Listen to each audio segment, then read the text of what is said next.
¿Cómo le va? Gracias por acompañarnos en otra edición de Hablemos de Política. Vamos a hablar de los números de la provincia, no solamente del Estado santafesino, sino además de la economía de Santa Fe en tiempos donde, bueno, se sabe, hay cambios importantes en materia, por ejemplo, de recaudación. Sí, la provincia, cómo viene recaudando, qué pasa con los fondos nacionales, lo que Nación dicen, al menos que quiere hacer con el IVA con las provincias y también todo en el marco de una negociación salarial entre la provincia y los gremios. El invitado de hoy es nada más y nada menos que el ministro de Economía de la provincia, Pablo Olivares. Abrimos nuestro programa y primer bloque con Pablo Olivares.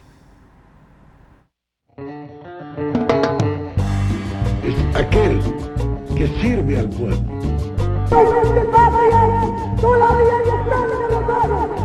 Queremos una democracia militante. La casa está en orden. Dicen que soy aburrido. El que depositó dólares recibirá dólares. ¿Qué te pasa, cariño? Mi voto no es positivo.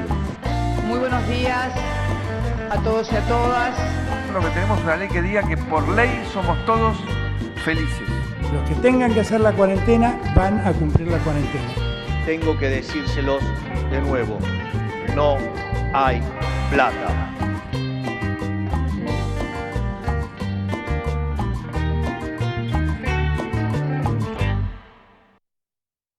Lo decíamos, vamos a hablar de economía, nada más y nada menos con el ministro Pablo Olivares. Gracias por venir, Pablo. Buenos días, ¿cómo están ustedes? Bien, bueno, consultarte cómo marcha la economía en la provincia, recaudación, ¿cuáles son los números que tienen? Bueno, la economía provincial, en realidad toda la actividad económica viene evolucionando tal vez un poquito mejor que la media nacional. Lo estábamos viendo que el final del año 2024 terminó con un crecimiento un poco por encima de la nacional.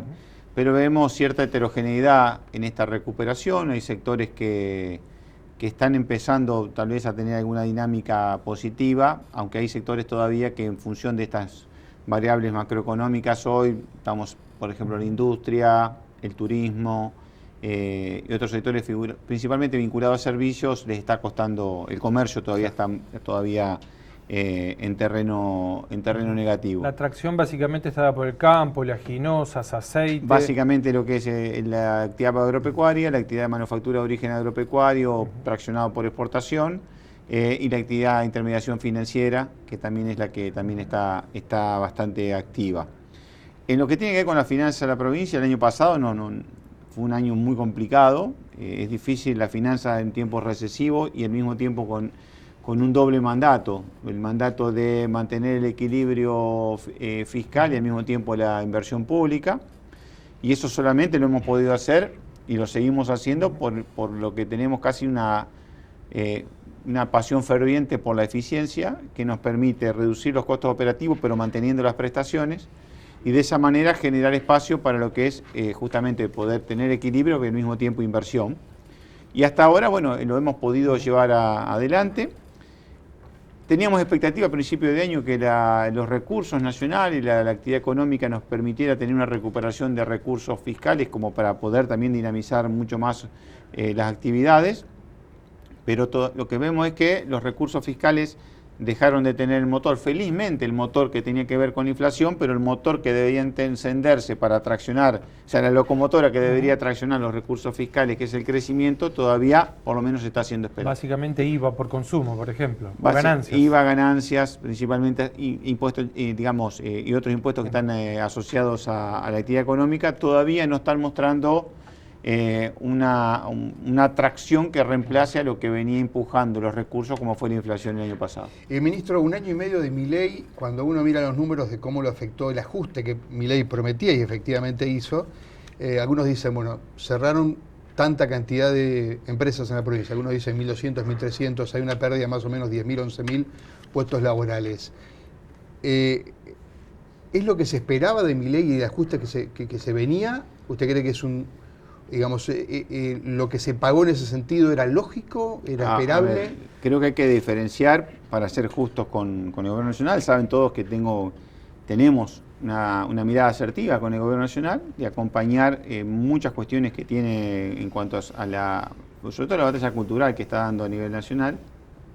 Ahora bien, Creo que también en ese sentido, para ser justos, hay una cuestión que tiene que ver con una recesión que estaba en ciernes, que en definitiva el 2024 fue un proceso recesivo porque provenía del 2023 y las medidas del gobierno nacional, la verdad lo que hicieron fue profundizar esa recesión. Entonces, ¿cuánto de esta pérdida tiene que ver con la recesión, que en definitiva era general independientemente de quién hubiese ganado las elecciones, y cuánto es por la profundización que fue un ajuste, es decir, hacer un ajuste en proceso recesivo, era claro que iba a ser recesión al cuadrado?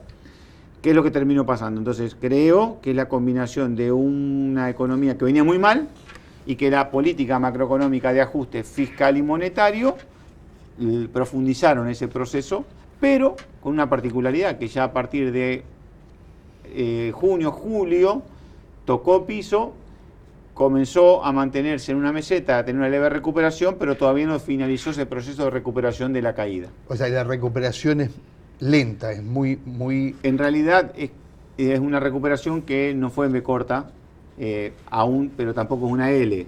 Creo que está yendo en una recuperación muy lenta, pero fundamentalmente heterogénea, es decir, en promedio es una pendiente bastante amesetada, pero creciente.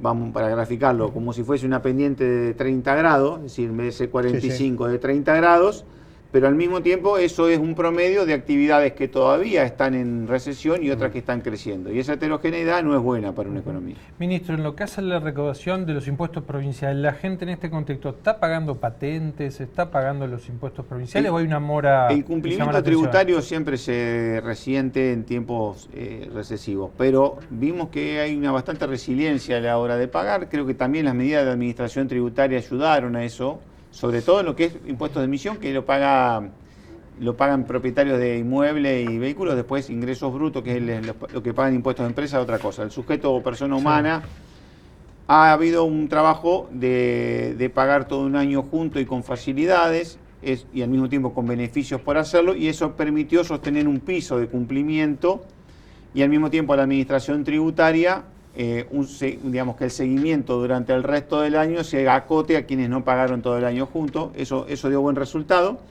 De hecho, nos está permitiendo seguir mes a mes aquellos que tienen un incumplimiento, y ahora, por ejemplo, la provincia de Santa Fe ya tiene una base de 1.100.000 personas a través de ID Ciudadana y otros correos electrónicos, a los cuales mensualmente le está haciendo llegar las deudas que están de las partidas y vehículos que están a nombre de su quit, para noticiarlo y darle la posibilidad de que lo abonen de manera rápida, por lo cual eso nos ha permitido, por un lado, una cultura de cumplimiento, medidas de administración tributaria que permitieron pagar con ciertos beneficios todo un año en vez de todas las cuotas, y un seguimiento más eficaz por parte de la API, están haciendo que ese cumplimiento de inmobiliario y patentes se esté manejando en los niveles de siempre. ¿Superávit fiscal tiene la provincia de Santa Fe?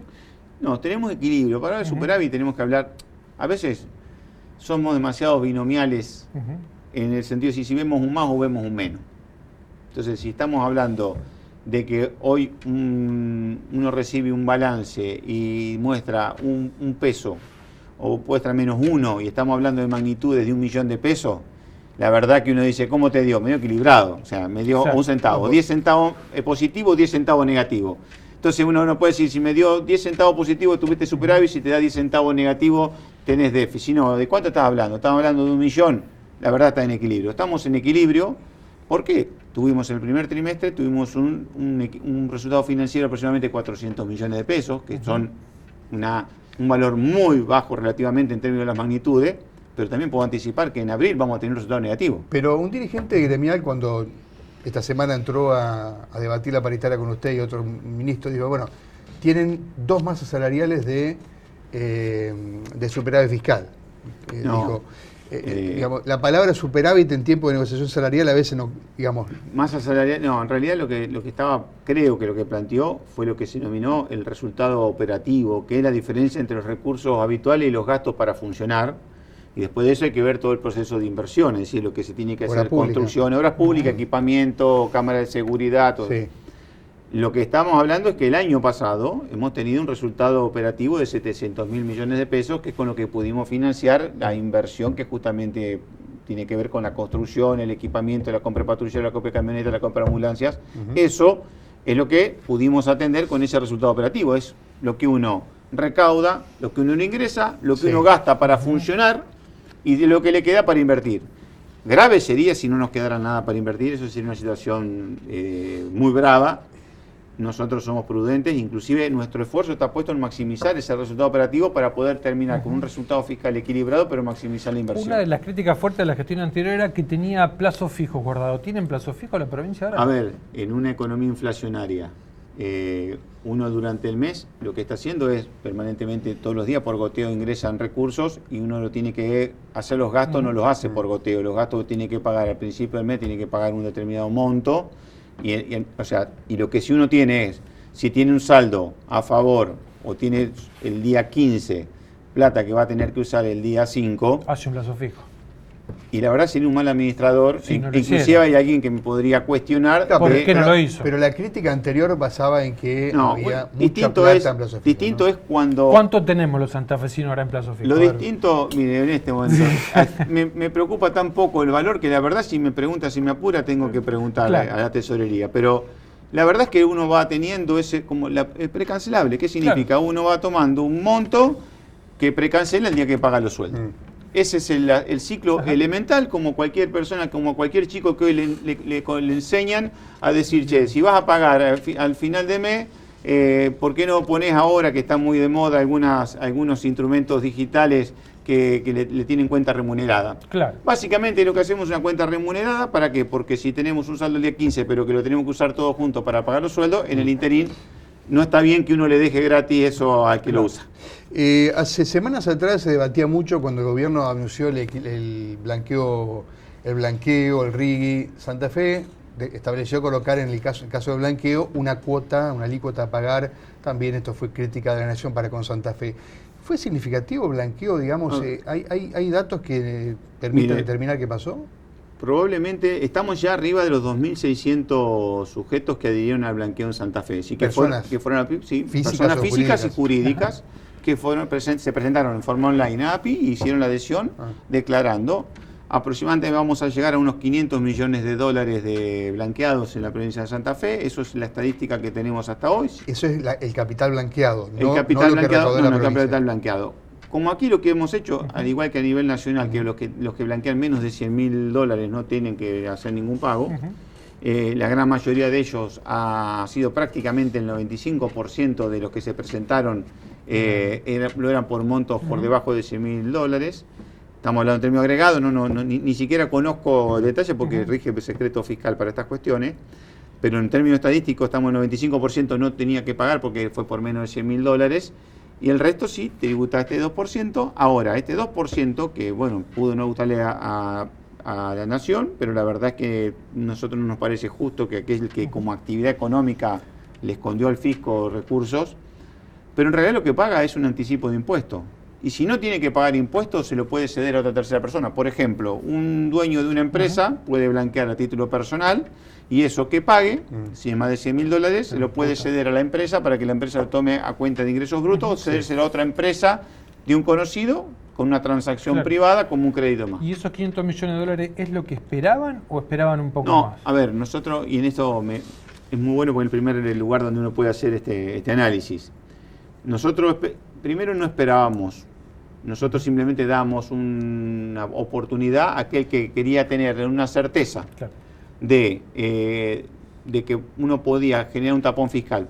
Vuelvo al inicio. El blanqueo que permitió que en el país blanqueen personas y se le genere el perdón fiscal nacional. Ahora, ¿eso qué generaba automáticamente? Que alguien blanqueaba y después vengan los fiscos provinciales y le digan, bueno, a vos te perdonó la nación, pero a la provincia me tenés que pagar los 5 años. Y ahí se abrían dos opciones. O somos un fisco al acecho, que esperamos que termine el blanqueo nacional y esperamos para ir a buscar a los que blanquearon, o les permitimos el tapón fiscal. Dimos esa oportunidad, fueron 3.000. Lo que sí estamos convencidos es que los que adhirieron son aquellos que solamente tenían incumplimiento tributario y no tenían ningún trapo sucio que escondido, y que por lo tanto, en realidad, nosotros tuvimos un blanqueo de calidad, con lo cual también interpela a que tuvo un blanqueo en el apuro de recibir dólares, de haber, que ahí no sé si hasta dónde ya ha puesto el filtro fino. Sí sabemos que en Santa Fe se ha puesto extremado los requisitos para que aquel que vino a blanquear simplemente es aquel que tenía dólares en el colchón,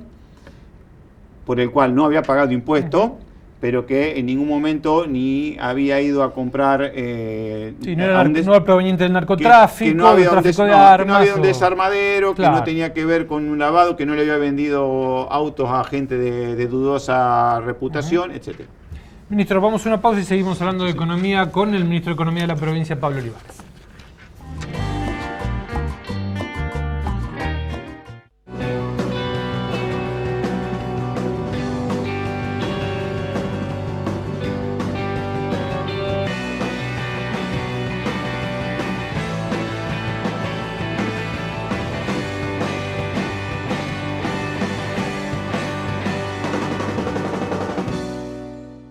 Consejo Municipal de Santa Fe, donde cada voz cuenta.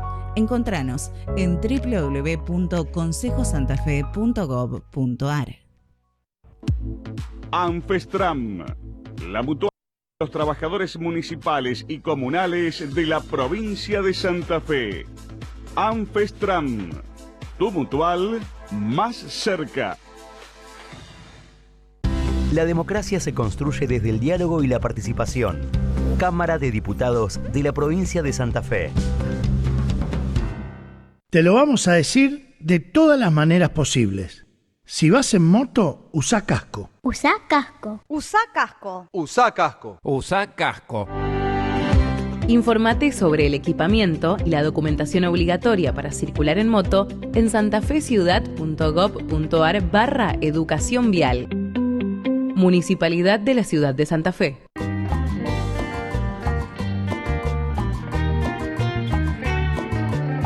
Nos acompaña el ministro de Economía de la provincia, Pablo Olivares.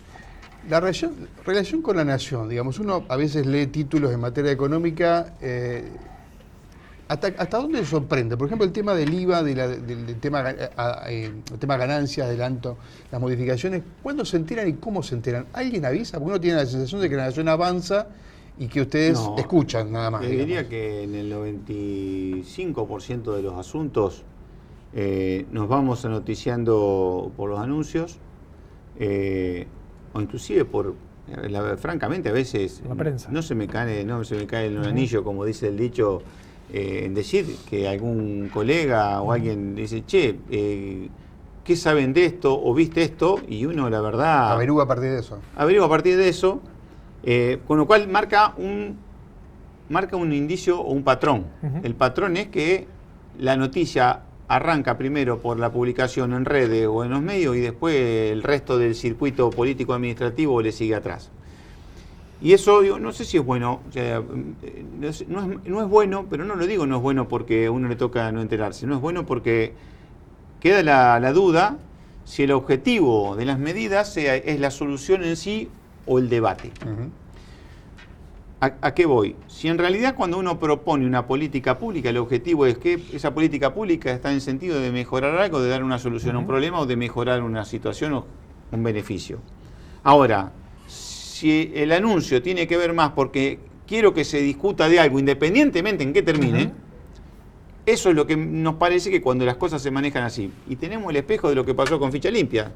Si la verdad esto del anuncio del IVA tiene la misma dinámica de la Ficha Limpia, lo que hay que preguntarse es si el gobierno en realidad quiere resolver eso o está tirando un tema simplemente para discutir y que la suerte que tenga ya sea otra historia. Recordemos eso, que el IVA, la nación lo que ha tirado es que quiere quedarse con parte del IVA y otra parte transfiere directamente a las provincias. Por eso lo que no sabemos aún es si esto se trata de una regla de distribución distinta del IVA, porque hoy el IVA que se recauda hoy alguien va a comprar en un supermercado, la nación recauda de ese 100 90 y viene eso para acá. Distribuye conforme a la ley de coparticipación. Con la regla de coparticipación entra en un proceso donde se va separando y dice esto va a ANSES primero, 10%. Otra parte va a TN, otra parte va a la masa, lo que se llama masa bruta, y de ahí va parte a nación, parte a provincia y después entre provincias por coeficiente que están definidos en el año 88. ¿Sí? Lo que dice ahora, bueno, de ese 21 dividamos una subalícuota, por dar un término, de 9 y después la otra que lo ponga cada provincia. Ahí se abren un montón de incógnita, es decir, que lo ponga cada provincia y cómo rige eso. Si alguien vende de Santa Fe, una empresa de Santa Fe le vende a alguien de Paraná, ¿cuál alícuota va a considerar? ¿La de Santa Fe o la que pone Entre Ríos? Porque no es lo mismo. Nación dice que para que compitan entre las provincias. Eso se llama IVA origen o IVA destino. Entonces, debería ser IVA origen, porque si hay IVA destino, no vamos a cambiar el patrón de erradicación de la población que consume por el IVA. Digamos, si es en función de IVA destino, termina beneficiando paradójicamente a provincia de Buenos Aires y acaba. Si es IVA origen, será en función de donde se hace. Ahora, después, lo que importa, usted sabe que por las importaciones, una de las importantes masas de recaudación de IVA viene de las importaciones. Las importaciones entran con el destino ¿a dónde? A un importador. Buenos Aires. Puede ser Buenos Aires. Ahora, ¿a quién le va a corresponder? ¿A la provincia o va a ser se va a distribuir entre todos? No lo sabemos. Y ahora, después, otra cuestión más. ¿Se acuerdan la historia de los regímenes de producción industriales que eran todo un mecanismo para el impuesto? La pregunta es, la alícuota que va a regir es el que tiene una industria montada en la provincia de Córdoba, ¿sí? Y hace una reducción de alícuota en la provincia de La Pampa, pongamos así para hacer dos ejemplos. ¿Van a cambiar el lugar de radicación de la industria o van a poner un galpón en La Pampa simplemente para facturar?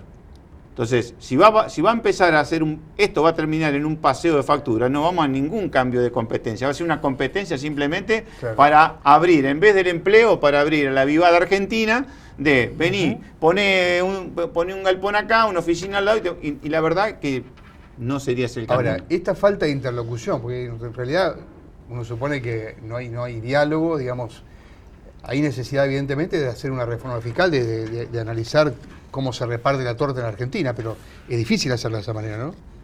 Es difícil si uno primero a todos los involucrados, digamos, les tira el título y después tiene corriendo o intenta que vayan corriendo. Yo la verdad no estoy corriendo detrás de que está detrás. Hay que hacerlo por ley, el Congreso tiene que votarlo eso, ¿no? Si lo que se intenta es sumar un debate en el tren electoral, que puede ser una variante, porque la última noticia que teníamos en el Consejo Federal de Responsabilidad Fiscal es que esto se iba a tratar después de octubre. Ahora se adelantó, la pregunta es, ¿se adelantó porque en definitiva el gobierno entiende que ese es un buen tema donde se posiciona y quiere sacar algún rédito electoral? Es posible, pero la verdad que las chances o la posibilidad de llegar al acuerdo se complica si en realidad esto que quiere usar simplemente con un objetivo electoral. Ahora, es cierto que para modificar esto no hace falta, digamos, acuerdo de las provincias, porque no estamos tocando el régimen de coparticipación, estamos cambiando un impuesto. ¿Sí? Requiere mayoría de... Ahora, si queremos brindarle a todo el sector empresario reglas claras, como afortunadamente se le dio, digamos, en esto hay que darle la derecha al gobierno nacional, como por ejemplo brindarle $1 con valor de mercado, un valor de mercado para el dólar. Si hay que darle al sector privado un dato de impuesto, el sector privado en su cálculo pone el impuesto de hoy y el impuesto dentro de 10 años. Si una mayoría táctica de un momento permite sacar un cambio en este IVA y el gobierno simplemente lo que intenta es ver si cómo consigue un voto más en diputado y un voto más en el Senado para hacer un cambio, ¿a qué empresario uno le va a hacer creer que el día de mañana eso no va a cambiar? Claro. Va a ser imposible. Pablo, por otro lado, la Nación ha cortado todo lo que es obra pública en la provincia de Santa Fe. Y por ahí uno ve que el gobernador, como hizo con el puente Santa Fe-Santo Tomé, le dijo, lo hacemos nosotros. También en algún momento hubo una idea de la planta de ASA, la ampliación, la financiamos nosotros. ¿Hay fondos en la provincia para financiar ese tipo de obras? Ese tipo de obras, los fondos hay que buscar. Lo que tenemos es la posibilidad de hacerlo porque Santa Fe tiene lejos mejor crédito que Nación y lejos mejor crédito que el promedio de las provincias para no posar de soberbia. Pero la verdad tenemos crédito. ¿Con crédito sí? Con buen financiamiento sí, financiamientos que se paguen a 20 años. Santa Fe hoy es sujeto. Paradójicamente necesitamos el permiso de Nación para poder endeudarnos. Paradójicamente el más endeudado de todo tiene que autorizar al que tiene poca deuda, pero bueno, así están las cosas en el país, pero ahí es donde nosotros hacemos un paso adelante y decimos, miren, no lo puede hacer Nación, lo queremos hacer nosotros. Podemos hacerlo con ahorro propio, como estamos haciendo los gasoductos o el puente carretero, pero también lo podemos hacer con buen financiamiento, como logramos de la CAF para hacer los accesos a puertos, o como podemos hacer con la agencia francesa para el proyecto de biodiversidad, tenemos buen crédito para que organismos nos financien o los mercados de capitales el día que se abran. Ministro, gracias por venir a hablar de política. Muchísimas gracias a usted. Gracias. Pausa y el cierre con Mariano.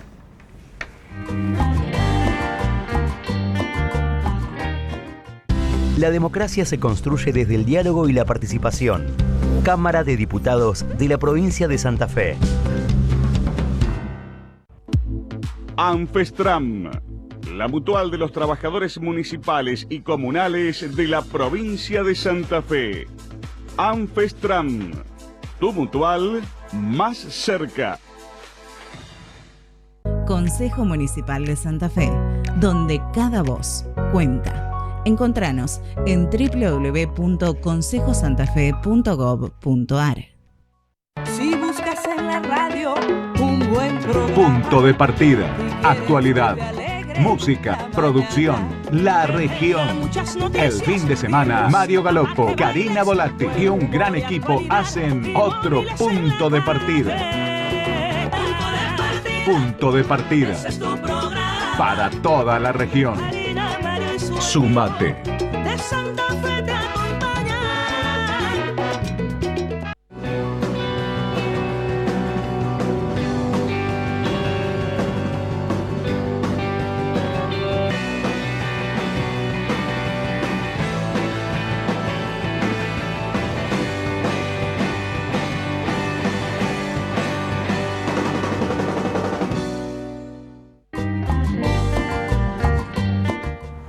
Hablando de obra pública, ¿algún dato para terminar? Sí, en la semana uno de los líos que hubo era si se había paralizado o no la obra del puente carretero que une Santa Fe Santo Tomé, el nuevo puente. Lo que dijo el ministro, dijo, no está paralizada, hay algunos inconvenientes, parece que faltaba algún estudio de impacto sobre el lecho del río que se lo había pedido la Secretaría de Medio Ambiente. Más allá de ese tema, dijo, en junio comienza el pilotaje del nuevo puente. Las partes de cemento premoldeado se están haciendo en San Luis y ya van a venir para Santa Fe. Bueno, algún enojo de algunos convencionales que quieren cobrar por la tarea. Recordad que hay varios que son funcionarios no van a cobrar. Unidos dijo que no va a cobrar. Una convencional que está muy enojada y se va a ir a las manos si es que no cobra. ¿Y les va a doler? ¿Pega fuerte? Sí, pega fuerte. Así que veremos cómo termina esa historia, una convención constituyente que va a arrancar en el segundo semestre del año. Nos vemos la semana que viene para hablar de política.